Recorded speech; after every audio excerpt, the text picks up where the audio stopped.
well, this is it. This is the last movie in the, like adult movies where kids are the main focus marathon. And we're gonna finish it up with the 2019 comedy slash coming of age story, coming of age movie, Good Boys. And this is the most recent to come out, as it just came out last year in 2019. All right. All right. So let's get into this.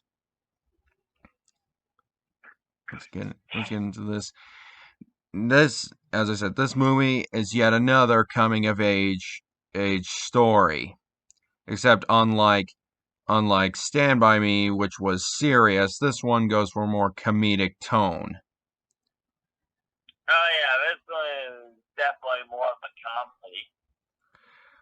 Yeah, and so pretty much the story follows three boys named Max, Lucas, and Thor. Thor, really. Anyway, and they're facing basically their own, like problems in this film and also throughout the movie. Like, for example, Max, like wants to get with this one girl who says, oh, she's the love of my life, blah blah blah. You know how they tend to be. And Lucas, this is, basically he's having to deal with the struggles of his parents getting a divorce and not exactly and trying to understand and trying to cope with it. And Thor pretty much, like is struggling because he wants to kind of fit in with the cool crowd, but in hindsight, who gives a crap about that, Why should you, anyway? Yeah, in hindsight, anyway. In hindsight, why should you give a crap about that? And but yet it discourages him from like pursuing a love of singing, which he has quite a talent for. So so now most of the movie is just kind of all over the place. Like,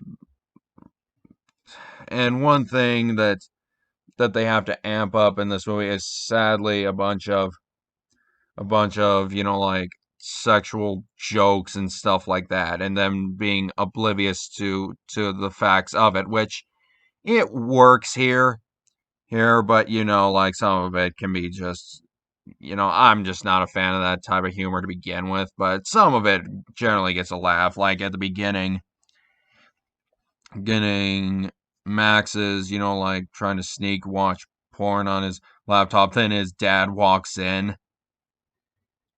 Yep. And his dad knew very well what was going on. He's like, it isn't it. He's like, it isn't. What do you think it is? But, and the thing is, the dad's not even mad. It's just like he needs to give him that talk.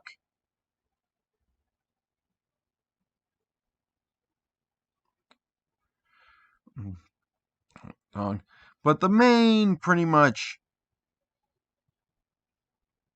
the main plot is that with all these shenanigans, the thing they're trying to get is to this party. Get to this party that like each one wants to go to for different reasoning. Yeah, they want to go to this party and everything just to seem cool. Yeah, and then there's and basically one of the things they have to do is like mistakenly get in possession of Molly, which the running joke is that they're oblivious to, is that it's like, oh, Molly's a sex drug, when we all know what it is. It's a hallucinogen. I know it's a hallucinogen that makes you happy. Yeah, so Well, it's not described as a hallucinogen, but hallucinations are a side effect. yep, without a doubt. And so, so being, like basically hormone curious kids, they pretty much use, like Max's father's drone to spy on the teenage neighbor Yep. to basically try to learn how to properly kiss, which is ridiculous, which is really stupid, but stupid. And let me just put it this way: I'm actually glad that girl dumped the guy she was with. The guy's just a That dude did seem to be a bit of a douche. yeah, extremely. He's he's a toxic boyfriend that people warn you to stay away from. So yeah, good on her. But like when they but Imagine how short this movie could have been if they just simply Googled stuff. Imagine how short this movie would have been. yeah, without a doubt. So then you have so basically this is so and what ends up being even more silly is that the fact that basically Lucas pretty much is the dude's a freaking narc. Oh yeah, but he's definitely a narc. This dude is one of the biggest snitches ever. Yeah, and even when he can't do it, like seriously, he flat out rats them out to this one cop several times, including about the Molly, which he confiscates. But like the cop is just like you could just tell he's even getting fed up with him snitching. I know. It's just like we have Schedule 1 drugs, and the cops is like these are Flintstone gummies. It's Molly and those. I wonder what his reaction was when he actually found out it was drugs. I don't know, but that cop's not even in the movie for that long. And then there's another part with the shenanigans where basically Lucas's arm gets popped off and they have to pop it back in. That was just whack. Oh yeah, that was definitely something. If they were doing wrestling moves, it's like, alright, yeah, I saw this is how you pop someone's arm back into the socket. Freaking wrestling move. And like and throughout their whole thing, like they do these ridiculous stunts, like running across a busy freeway and I'm just like, you're lucky that the cops were not around because you would have gotten picked up on the spot. And you They would have gotten picked up on the spot. No doubt. or killed. I should have mentioned killed first, but yeah, they could have gotten killed. It's like, But they did end up creating a car accident. yeah, without a doubt. And so and then this movie kind of goes to the whole thing where at least a couple of the friends kind of have a falling out.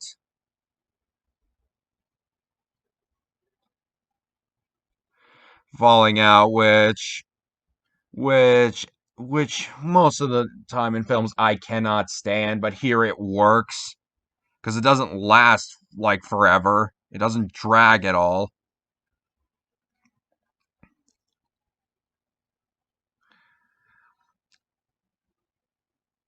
So basically, and then there's like this ridiculous scene where they have to go get more Molly because again, like they lost the other one to the cop.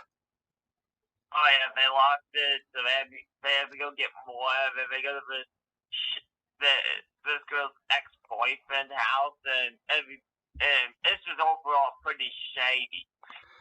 Yeah, and like he won't even give it to him, and then pretty much the only way he even gives it to him is the fact that they use a freaking paintball gun, which I was laughing my butt off at that whole scene because literally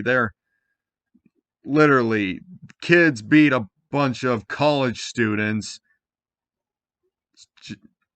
and also they were literally.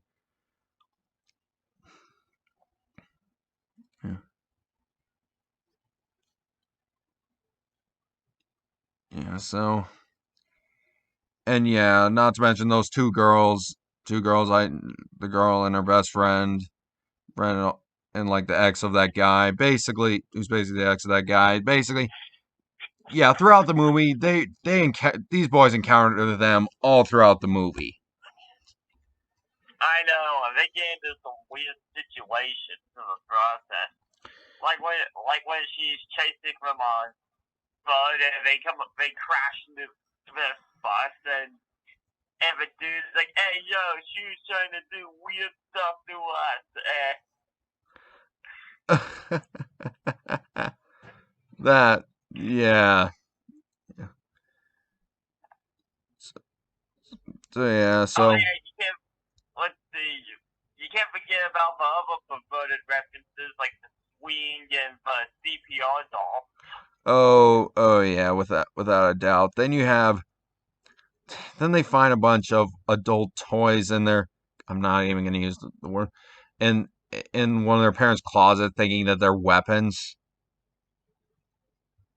I know, but they're just like, these are weapons and nunchucks. Yeah. Yeah, so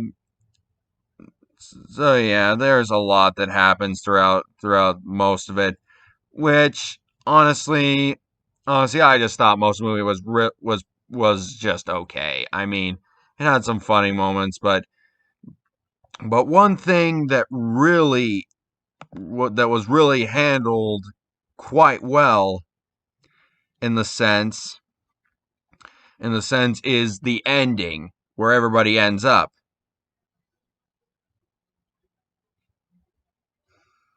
So yeah, everybody ends up in better off situations, right? Like, and it's basically done in a way like for example, how like Max said that one girl was, like named Brixley was like the love of his life. But the That's what every kid says. of my life, and I'm gonna be with her forever. But then he ends up with a different girl at the end. And that's honestly that's handled in a pretty mature way that's like, you know, like not your first love's not going to be forever. Like most of the time it is not going to be forever. Most of the time. I mean, the likelihood of that happening is pretty rare. Yeah. Yeah, and Thor like pretty much goes pretty much into going back to what he realizes that like he doesn't need all that. He doesn't need to be cool. Even if people call him 50 cup. 50 Yeah. cup. Yeah.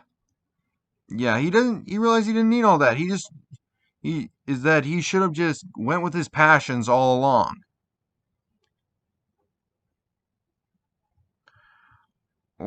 And it's like, yeah, they really now now I really think this is done in a way that I have not seen many others do it. Now, it may not be for kids, but it's but yeah, it's definitely a good watch, especially with the ending. Oh, and I almost forgot. I almost I almost forgot to talk about where Lucas ends up. He pretty much comes to terms with, like his parents getting a divorce and realizes that, and pretty much I think that the arrangement is that he spends throughout the week, he spends one day with his father, one day with his mother, which I think is probably one of the more better, like divorce arrangements. I mean, I could have been worse. It's usually just like weekends with the other, but whatever. Yeah, this film, this, like sure, like there's a lot of, like vulgar jokes and, just really just like, but a lot of them work in a sense because they're done in sort of like an immature way of somebody who doesn't know what they are talking about.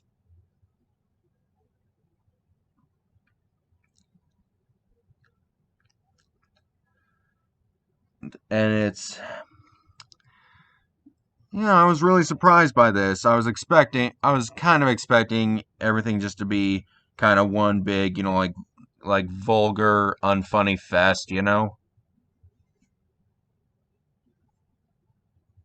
well, I thought it was expecting too. Yeah, but they actually made something good out of this.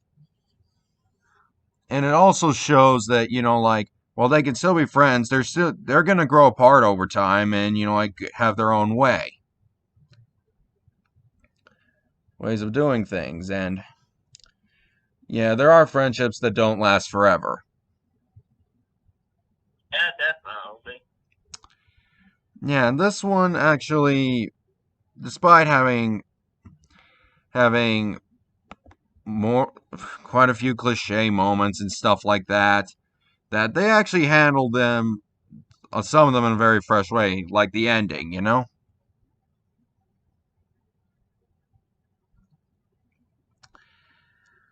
So yeah, I won't spoil the rest of it, but yeah, it's really done. I actually recommend this one.